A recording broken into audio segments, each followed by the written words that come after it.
¿Qué le parece si vamos a la escritura, por favor, a Mateo capítulo 16, versículo 18? Edificaré mi iglesia y las puertas del Hades no prevalecerán contra ella. Es Jesús quien va a edificar su iglesia y las puertas del Hades, las puertas del infierno, hermanos, no van a prevalecer contra la iglesia de Jesucristo. Señor, yo pido que tú nos des sabiduría y gracia al abrir esta palabra, y quiero pedirte que podamos ser edificados en tu palabra y en tu presencia.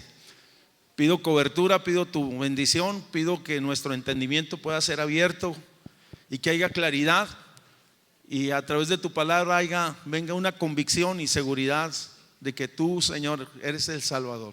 Muchas gracias. Puede sentarse, por favor.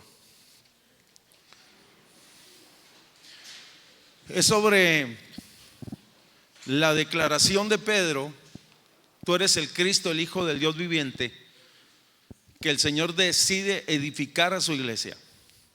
No es sobre la persona de Cristo. Yo quisiera decirle que la principal piedra del ángulo es el Señor Jesucristo, y sobre esa piedra es que el Señor edifica su iglesia. Y ahorita, después de terminar de ver esto que voy a estar compartiendo, usted se va a dar cuenta de que no era imposible de que Pedro fuera el fundamento de la iglesia, y que es Jesús el fundamento de la iglesia. Por lo tanto, si es Jesús el fundamento de la iglesia, entonces hay mucha claridad y tenemos una plena confianza. Primero que nada, ninguna casa que se edifica, al menos las que nosotros conocemos de manera convencional, o edificios, hermanos, se edifica sin que tenga un fundamento o que tenga un cimiento. Aquellas casas que se atreven a hacerlas sin fundamentos o sin cimientos, finalmente se caen. De hecho, hay una parábola donde Jesús habla de un hombre que decidió edificar su casa sobre la arena, y dice: vinieron los ríos, vinieron los vientos y la casa cayó. Cuando Jesús está pensando en edificar su iglesia, o Dios está pensando en edificar su iglesia, y yo quiero aclarar algo que es muy obvio para muchos, pero tal vez para otros les va a dar más claridad. Nosotros estamos congregados en este santuario, este es un templo, pero los que estamos aquí, que somos congregantes, somos la iglesia. Por lo tanto, cuando estamos hablando nosotros de la iglesia, estamos hablando de personas y no de estructuras. Es más, segunda de Pedro dice claramente que nosotros somos piedras vivas que estamos en el edificio de Dios. Y esto es algo muy interesante. Normalmente cuando se hace una casa, se hace con materiales muertos, sólidos, pero el Señor edifica su casa con piedras vivas. Se refiere a las personas. En relación al fundamento, según Pedro, primera de Pedro capítulo 2 versículo 6: vosotros también, como piedras vivas, sed edificadas como casa espiritual. Se refiere a los creyentes y sacerdocio santo para ofrecer sacrificios espirituales aceptables a Dios por medio de Jesucristo. Por lo cual también contiene la escritura y dice: aquí pongo en Sión la principal piedra de ángulo, sobre el cual todo el edificio va a sostenerse. Dice: escogida y preciosa, y el que creyere en él, dice, no será avergonzado. Por lo tanto, se refiere a Jesucristo. El Salmo 118, 22 habla el mismo pasaje y hace alusión que Él es la piedra escogida por Dios para que sostenga el edificio o la casa de Dios. Se puede decir que no es sobre pensamientos ni filosofías, sino es sobre la persona de Cristo. Cuando nosotros vemos la obra de Cristo a través de la Escritura, es muy impresionante. Quisiera comentar que cuando hablamos de un edificio o de una casa, raramente son visibles los cimientos de una casa. Normalmente este edificio, pues vemos las paredes, vemos el techo, vemos la fachada, pero muy pocas veces nosotros vemos el fundamento. O sea, es raro la edificación que se ve el fundamento, pero es necesaria. Cuando nosotros vemos el ministerio de Cristo, Normalmente nosotros vemos tal vez alguna faceta del ministerio de Cristo, y tal vez uno de los sucesos o uno de los hechos más importantes es el nacimiento, el ministerio, su muerte, su pasión y todas las cosas. Pero la realidad, desde el punto de vista bíblico, la Biblia habla claramente de la preexistente obra de Cristo. O sea que Cristo, antes de que naciese, antes de que fuese concebido en el vientre de María, la Biblia dice que Él era. De hecho, la Biblia hace alusión y Cristo dice: yo soy el gran yo soy. En otras palabras, yo soy el eterno Dios. Cuando tú vas a Génesis capítulo 1, versículo 26, desde el principio tú ves presente a Cristo, no con el nombre de Cristo, pero está presente. Cuando Dios está diseñando el mundo, creando todas las cosas, habla en plural y dice: hagamos al hombre a nuestra imagen y semejanza. O sea, quisiera poner bien en claro la importancia de la preexistencia de Cristo en el Antiguo Testamento. Cuando tú empiezas a leer el Antiguo Testamento, te darás cuenta de un personaje que es muy singular en el Antiguo Testamento y que se le conoce como el ángel de Jehová. Y es singular por varias razones. Los teólogos, los estudiosos, llegan a la conclusión de que es Cristo en el Antiguo Testamento. Las razones: porque el ángel de Jehová que se menciona en la Escritura, que se presentó con los papás de Sansón, que los llevó por el desierto, hizo cruzar al pueblo, a todo el pueblo, que los sacó y los hizo cruzar el desierto y llevarlos hasta la tierra prometida, dice que envió su ángel delante de ellos. En otras palabras, tú te vas a encontrar en el Antiguo Testamento, en los ministerios de Josué, de Moisés, de Isaías, en el ministerio de los profetas, porciones y alusiones que hacen, que mencionan el ángel de Jehová. Y la base para el cual se dice que es Cristo en el Antiguo Testamento, porque el ángel de Jehová es el único que recibe adoración en el Antiguo Testamento. La Biblia dice muy claramente que al Señor nuestro Dios adoraremos y a Él solo serviremos. Es el ángel que lleva el nombre de Dios. A otros se llamaban Gabriel, otros se llamaban Miguel, pero cuando se hace alusión es un ángel poderoso que determina, que ejecuta, que habla, que recibe adoración. La realidad es que cuando tú ves la verdad de la Biblia, te darás cuenta que es Dios quien determina, quien ejecuta, quien custodia, quien sostiene, quien recibe toda la adoración. No son ni los apóstoles, no son ni los santos, no es ninguno de los que hayan tenido mayor revelación, sino solamente el Señor, y en este caso Cristo. Se puede decir que cuando se veía al ángel del Señor se veía la faz de Dios. Se puede decir que el ángel de Jehová era quien lo sostenía. Por lo tanto, estamos hablando, yo hacía alusión de que el cimiento de un edificio no se ve, y que tal vez para nosotros pase como de noche la preexistencia de Cristo en el Antiguo Testamento. Oye, pero esto es impresionante porque Él estaba presente desde entonces. ¿Qué es lo que yo estoy diciendo? Que era su sustento, que era su bendición, lo que es para nosotros hoy. Tal vez una de las obras más conocidas de Cristo, tal vez una de las más difundidas de las obras de Cristo es, la encarnación de Cristo. Cuando nosotros vamos a los evangelios, vemos entonces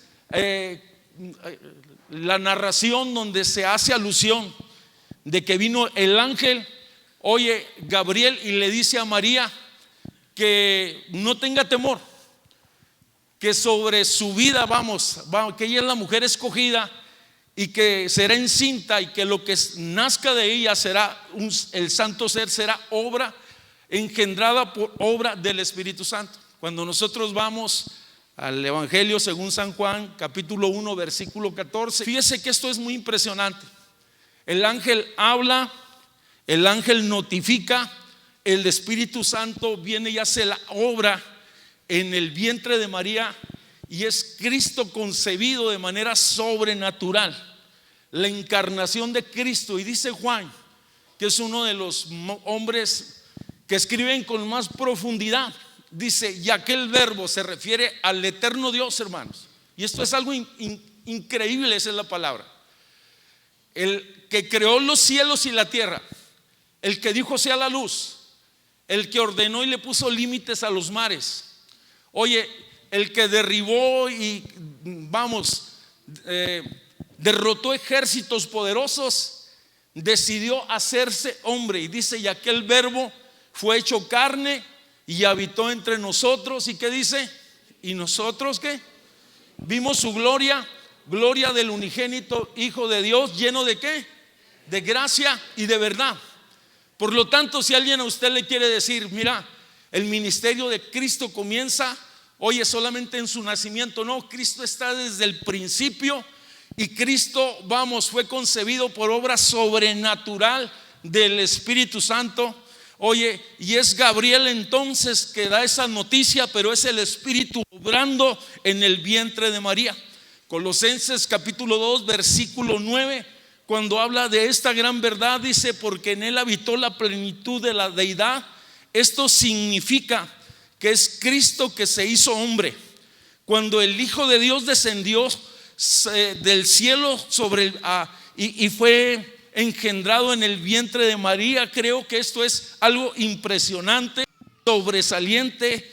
Cristo llegó a ser el Dios hombre, es decir, en él se juntaron la naturaleza divina y la esencia humana. Jesús se hizo hombre y por lo tanto él puede comprender nuestras debilidades. Permítame decirle que Jesús tuvo hambre, Jesús tuvo limitaciones como hombre, pero Jesús se hizo hombre porque quería salvarnos a nosotros, se identificó con nosotros, siendo nosotros pecadores, pero él sin pecado. Jesús vivió una vida, oye, con limitaciones como hombre, pero sin pecado. En él no hubo pecado alguno. Su vivir en el cuerpo humano lo hizo comprender en cierto sentido nuestras flaquezas, y es por eso que él se compadece de nosotros. O sea, cuando nosotros somos tentados, él sabe, oye, lo que es ser tentado. Él sabe lo que es pasar situaciones difíciles. Jesús hizo hombre también para presentarnos un modelo de vida, alguien que se relaciona con Dios, alguien que le adora en espíritu y en verdad, alguien que puede agradar al Padre. Permítame decirle que Jesús no usó sus atributos divinos, oye, ni para ser alimentado, ni para ninguna otra cosa mientras estuvo en este cuerpo, si se puede decir. Aunque hubo algo muy relevante, impresionante, que está registrado en los evangelios, en Mateo capítulo 4, cuando Jesús es investido y que el Espíritu Santo desciende sobre él. Pero antes de eso yo quisiera decirle que Jesús se hizo hombre con el fin de convertirse en un mediador entre los hombres y Dios. Nosotros necesitábamos alguien, oye, necesitábamos un mediador, un conciliador. Nosotros necesitábamos alguien que se compadeciera de nosotros y nos pudiera brindar la ayuda que nosotros necesitamos. Y la Biblia dice que él fue tentado en todo, pero sin pecado. Tercera verdad en relación a Cristo. Oye, Jesús fue concebido. La tercera verdad es que la obra de Cristo fue manifestada. Jesús, cuando nace, los primeros 30 años de su ministerio los pasó en la carpintería. Y yo quiero ser muy claro con esto. Estuvo sujeto a sus padres. Los días sábados iba a la sinagoga donde iban sus padres en Nazaret. Jesús iba a los días de convocatoria, a los eventos especiales. Por 30 años Jesús estuvo sujeto a sus padres y crecía en gracia y en sabiduría. Eso es lo que dice la Escritura. Llama mi atención que hay muchos escritos, y mayormente en estos días, donde se hacen una serie de comentarios en relación a Cristo y ponen los 30 años escondidos de Jesús.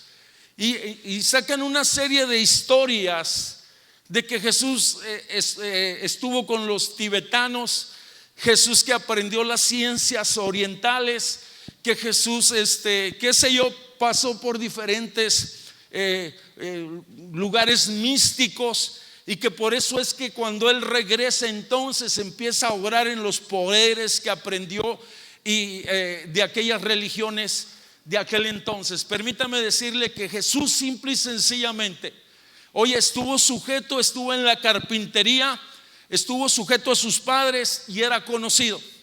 Era tan conocido que llegó el momento que cuando en algún momento, cuando comenzó su ministerio, le dieron la oportunidad, aunque ellos no sabían que era el tiempo de la manifestación del Hijo de Dios, oye, tomó el rollo de la ley y empezó a hablar acerca del ministerio del Mesías, y él dijo: hoy se ha cumplido esta escritura. Isaías capítulo 61, no voy a leerla, pero la realidad es que cuando nosotros vemos la obra de Cristo, es una obra manifestada. Vamos, cuando nosotros vamos a Mateo capítulo 4, y yo quiero que vaya conmigo, por favor. Mateo capítulo 4, versículo 1. Esto es algo muy interesante. El 3:13 de Mateo 3:13 dice: Jesús vino de Galilea a Juan al Jordán para ser bautizado, mas Juan se le oponía diciendo: yo necesito ser bautizado por ti, tú vienes a mí. Pero Jesús le respondió: deja ahora, pues así conviene que cumplamos toda justicia. Y después que fue bautizado, subió luego del agua, y aquí los cielos, oye, dice, y aquí los cielos le fueron abiertos, y vio el Espíritu de Dios que descendía como paloma y venía sobre él. Y hubo una voz del cielo que decía: este es mi Hijo amado, en quien tengo complacencia. Después del bautismo, capítulo 4, versículo 1, entonces Jesús fue llevado por el Espíritu al desierto. Y es Jesús aquí donde empieza su ministerio. Oye, después del bautismo, Jesús va al desierto y es tentado por 40 días. Y dice la Escritura que Jesús vino en el poder del Espíritu. Quisiera decirle entonces que es hasta entonces que Jesús, y por cierto que el ministerio de Jesús fue solamente de 3 años. La realidad es que el Espíritu de Dios vino sobre él y empezó a obrar, y empezó a sanar a los enfermos, empezó a liberar a los que estaban cautivos, empezó a traer el mensaje del reino. Jesús, oye, reprendió las tormentas, manifestando, revelando que él era el Dios creador. Jesús partió el pan, revelando, oye, al Padre como proveedor. Jesús, oye, liberó a los endemoniados, revelando al Padre como libertador. Jesús obró sanidades, poniendo sus manos sobre los enfermos, revelando al Padre como el que sana. ¿Qué es lo que yo estoy diciendo? Tal vez nosotros pudiéramos pensar en esta mañana: bueno, ya Jesús vivió, ya murió. Pero la realidad es que dice Hebreos capítulo 1, versículo 8, dice que Él es el mismo de ayer y hoy y por los siglos de los siglos. Que Él sanaba y sigue sanando, que Él libertaba y sigue libertando, que Él multiplicaba, oye, los alimentos y proveía y sigue multiplicando los alimentos. A ver, levanten la mano aquellos que esta semana Dios les haya proveído alguna necesidad que tuvieran. Esta semana, levante su mano. Wow, bájela y diga: gloria a Dios conmigo. Levante su mano aquellos que Dios haya sanado en esta semana o en estos días, o que hayan recibido. Dios le bendiga, usted también, Dios le bendiga. Y la hermana, el otro día me habló aquí una hermana que está sentada, no la quiero asustar diciéndole pásele. Me invitó a su casa y dijo: venga, pastor. Tenía un diagnóstico de problema de corazón. ¿Quiere levantar su mano, hermana? Y el médico dijo que ya 0 tratamiento, que estaba libre. Crecimiento de corazón, arritmia y quién sabe qué tantas cosas.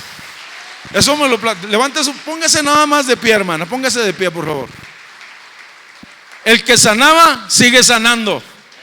¿Cuántos años era el problema que usted tenía, hermana? Wow, 36 años. Gracias, hermana, siéntese. ¿Qué es lo que yo estoy diciendo? Que la obra manifestada de Cristo fue hace 2000 años, pero que tiene una extensión y una relevancia hasta este día, porque Él es el mismo. Jesús operó en la plenitud de Dios. La iglesia deberá de operar en la plenitud de Dios, porque dice, escúcheme, Él es la cabeza y nosotros somos el cuerpo. Donde está Cristo está su iglesia, y donde está la iglesia está Cristo. Sea su nombre glorificado para siempre. Yo no sé si usted entiende esto. Cuando yo empecé a leer los evangelios, se me hizo impresionante los evangelios. Gente liberada, gente sanada, gente atormentada recibiendo lucidez, como el Gadareno, y todas estas cosas.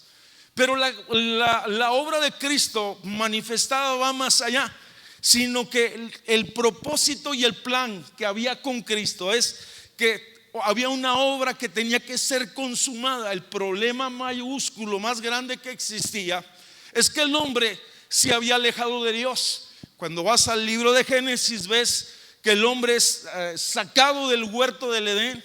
El hombre es, por causa del pecado, se separa de Dios. Oye, vamos, se aleja de Dios. Y entonces se requería alguien, un mediador, alguien que pudiera reconciliarnos con Él. Cuando nosotros vemos la crucifixión, cuando nosotros vemos la pasión de Cristo, la realidad es que Cristo está siendo muerto por causa de nuestros pecados. Cuando Juan el Bautista lo vio como el Cordero de Dios.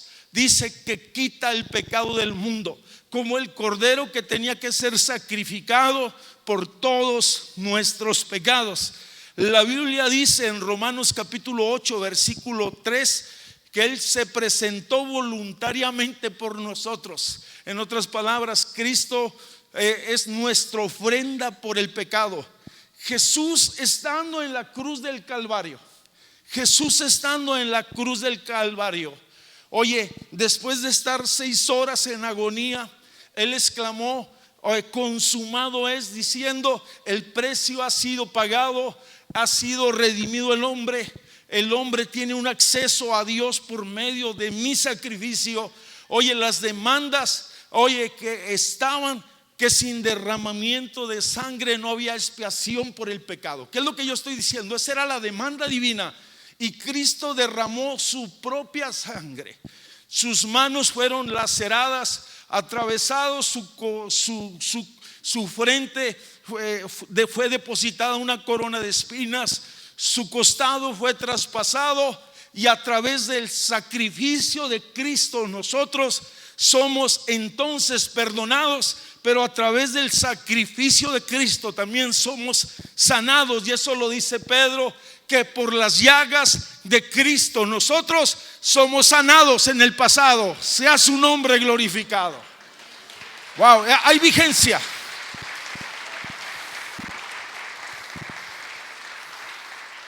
Después de exclamar, consumado es, y se entregó su espíritu. Y dice que Jesús fue sepultado y estuvo en aquel lugar por 3 días. Y la realidad bíblica es que Jesús descendió hasta el Seol. Dice, y fue y le quitó al que tenía las llaves de la muerte. Oye, y las arrebató. Y en otras palabras, Jesús se levantó victorioso de la muerte. Y dice Colosenses capítulo 2 versículo 15, dice, y despojando a los principados y a las potestades. Se refiere a la obra de Cristo en vida. Los exhibió públicamente, triunfando sobre ellos en la cruz del Calvario. Cuando Cristo murió en la cruz del Calvario, oye, ejecutó las demandas divinas para que el hombre fuera salvo, pero también ejecutó una demanda judicial y arrebató a aquel que tenía la vida, o aquel que tenía las llaves de la muerte, y le dijo: muerte, yo soy tu muerte. En otras palabras, Cristo se levantó de entre los muertos y vive para Dios. Sea su nombre glorificado.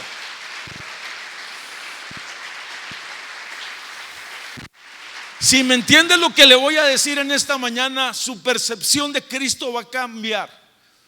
Porque si usted está aquí por primera vez y algunos solamente ubican al Cristo agonizante de la iglesia, que está en una cruz colgada con una mirada triste, pero permítame decirle que el Cristo de la iglesia está vivo. Está vivo.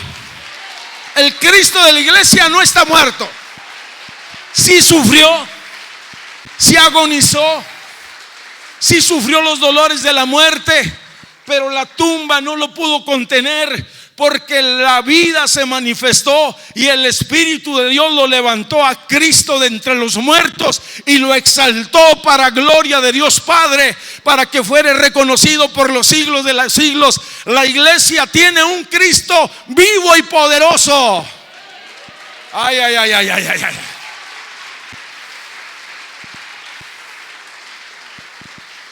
Qué bueno es el Señor. Esto es impresionante.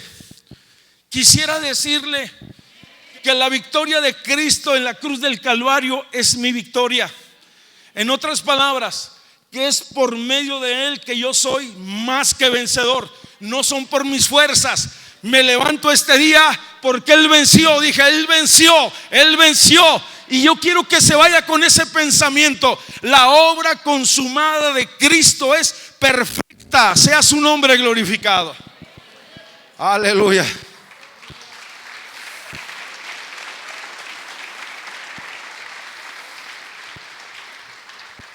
Los días que se conocen como los días que estuvo Cristo en la tumba, tal vez fue el periodo más difícil para los creyentes.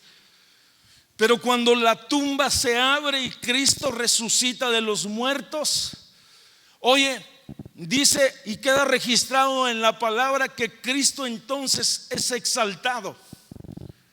Cristo es exaltado y es levantado en presencia de una multitud de más de 500 personas. Cuando Cristo resucita, queda la evidencia de un sepulcro vacío.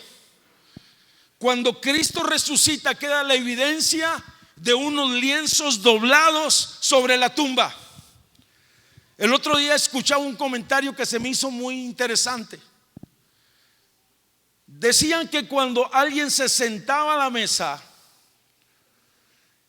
y terminaba de comer, dejaba, el manto ahí en el piso, pero cuando la persona se levantaba por alguna circunstancia y dejaba doblado como la servilleta o el manto, decía, ciertamente me levanto, pero yo regreso a la mesa.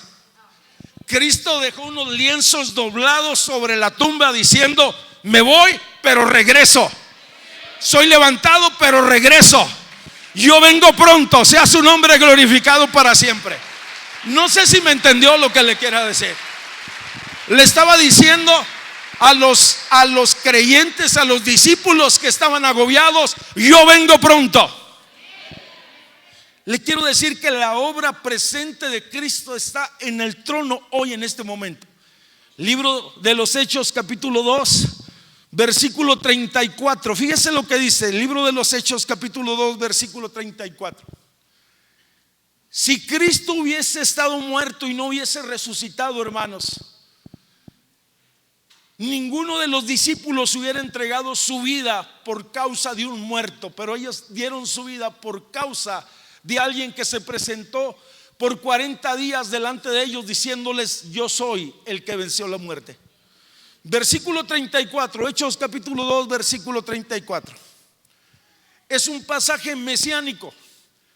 Dice, porque David, el rey David, dice, haciendo alusión, él no subió a los cielos, o sea que no se refería esta porción a David, sino que David dijo por el Espíritu, dijo el Señor a mi Señor, eso es lo que David dijo, siéntate a mi diestra hasta que ponga a tus enemigos por estrado de tus pies.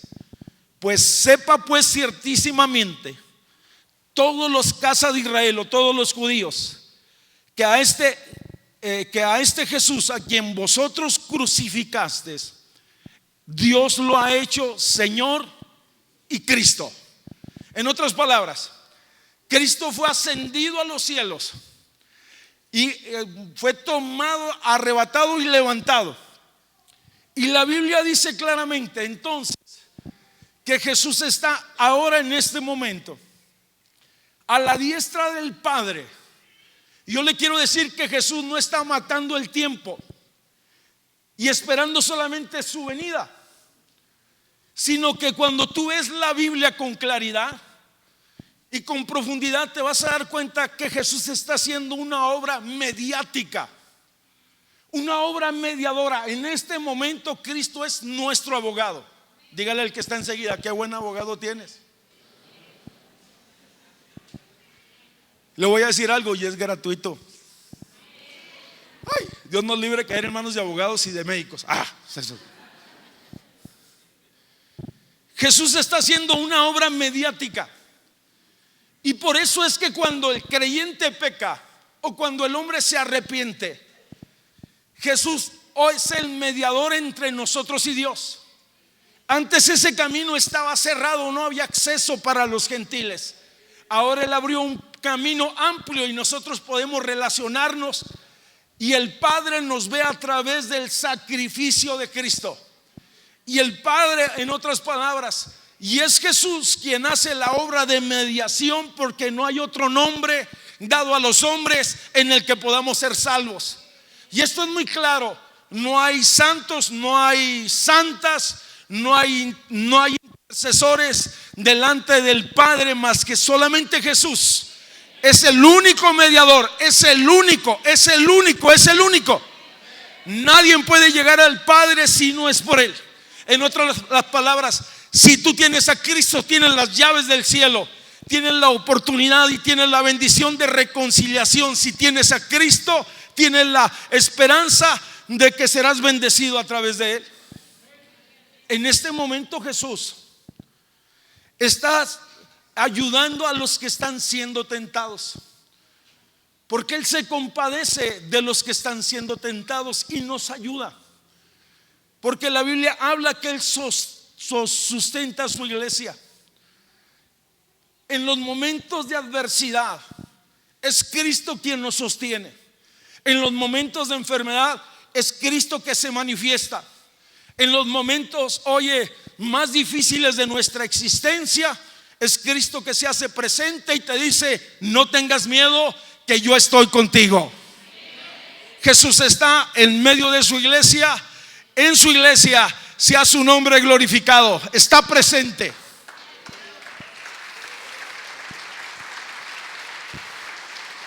Es la obra de Cristo en el trono de Dios. Impresionante. Jesús está en este momento, hermanos, edificando su iglesia por medio del Espíritu Santo, a través de los dones, llevando, hermanos, a la iglesia a una madurez espiritual. Jesús en este momento está preparando a la iglesia para presentarla a su Padre como una iglesia sin mancha y sin arrugas, según Efesios 5:27. Y por eso es, hermanos, que en ocasiones cuando nosotros cometemos pecados, nos sentimos la necesidad de arrepentirnos, porque Él no va a presentar una iglesia sucia y pecaminosa, sino que Él va a presentar una iglesia gloriosa que se ha guardado. Es una iglesia sin mancha y sin arruga, hermanas. ¿Están aquí las hermanas? Las que están añorando cirugía plástica, un día va a haber cirugía integral, sin mancha y sin arruga delante de Dios, para gloria de Dios Padre. Va a decir: esta es mi iglesia. Y permítame decirle que cuando hablo de la iglesia entiende este precepto y se guarda porque conoce a su Salvador. Sea su nombre glorificado. Falta un capítulo. Tal vez los 5 anteriores ya se han cumplido, pero falta un capítulo por cerrarse. Hablo de la obra consumada de Cristo. Y es, que Jesús, cuando estaba siendo ascendido a los cielos en presencia de esos 500, que Él dijo: ciertamente me voy, pero yo vengo en breve. En otras palabras, la Biblia habla de ese último capítulo o de la obra de Cristo, que es impresionante, su segunda venida.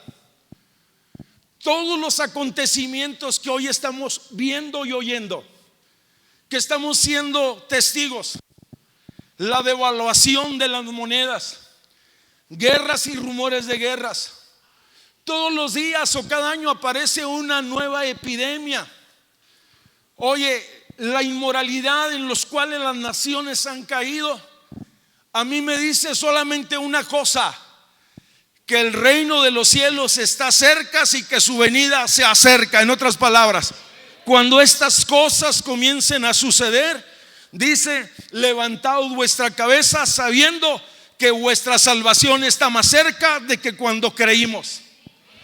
Algunos hermanos, algunos a lo mejor dicen: el Señor, cuando yo me convertí, están hablando de la venida de Cristo. La Biblia dice en Pedro que el Señor no retarda su promesa, según algunos la tienen por tardanza, sino que es paciente para con nosotros, no queriendo que ninguno perezca, sino que todos procedan al arrepentimiento.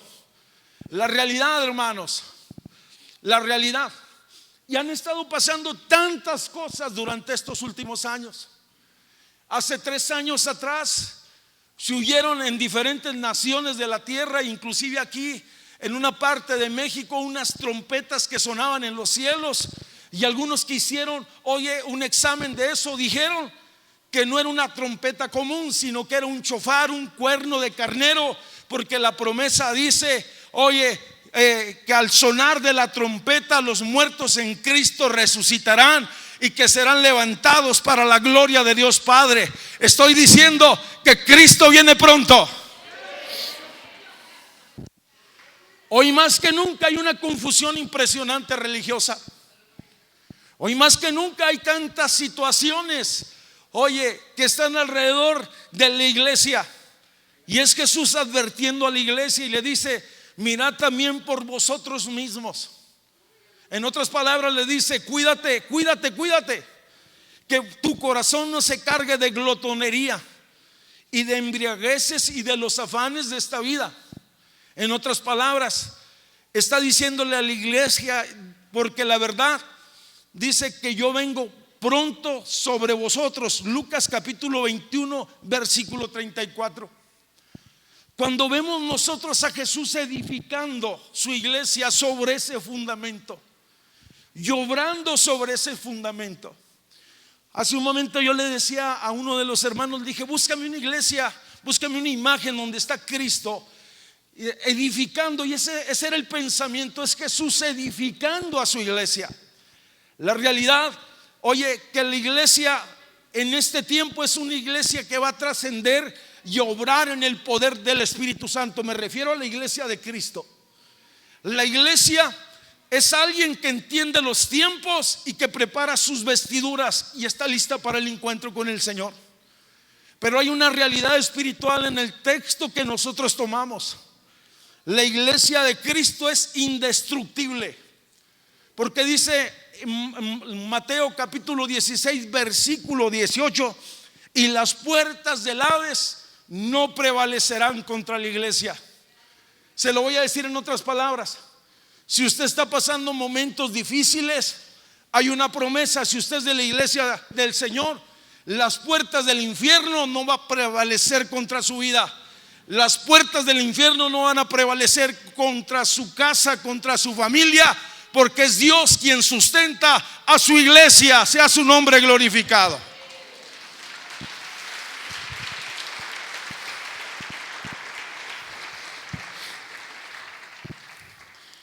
El problema, hermanos, de este tiempo es que en ocasiones hemos perdido de vista esa gran verdad y esa gran esperanza que tenemos como iglesia. Y la realidad es que cuando vemos el plan de Dios, es un plan perfecto y una obra perfecta que tiene una consumación y un final, donde la iglesia es levantada, donde la iglesia es tomada, donde la iglesia entra a la presencia de Dios, donde la iglesia participa en las bodas del Cordero, donde la iglesia se sienta a reinar junto con el Señor. En otras palabras, donde la iglesia gobierna y expresa la gracia y el poder de Cristo en el último tiempo. Yo le voy a decir algo y con esto yo quiero terminar. En estos días que estamos viviendo, yo dije que son días de confusión, pero también son días en el que la gloria y la gracia del Señor en el último tiempo, hermanos, va a ser manifiesta sobre su iglesia. Va a venir un temor reverente sobre los creyentes. Va a venir un fuego purificador que va a hacer que nosotros saquemos del corazón la paja y que solamente quede el fruto. Dios está preparando y limpiando para presentarla al Padre como una iglesia sin mancha y sin arruga. ¿Quiere ponerse de pie, por favor, hermano? Cuando yo hablo estas cosas, yo la hablo no para causar temor, sino para causar expectativa. Porque esto puede causar temor en la gente y decir, bueno, ya, y ojalá que hubiera un temor reverente. Yo diría más bien una expectativa de parte de decir, sí, Señor, como dijo Juan, ven pronto, tu iglesia te espera.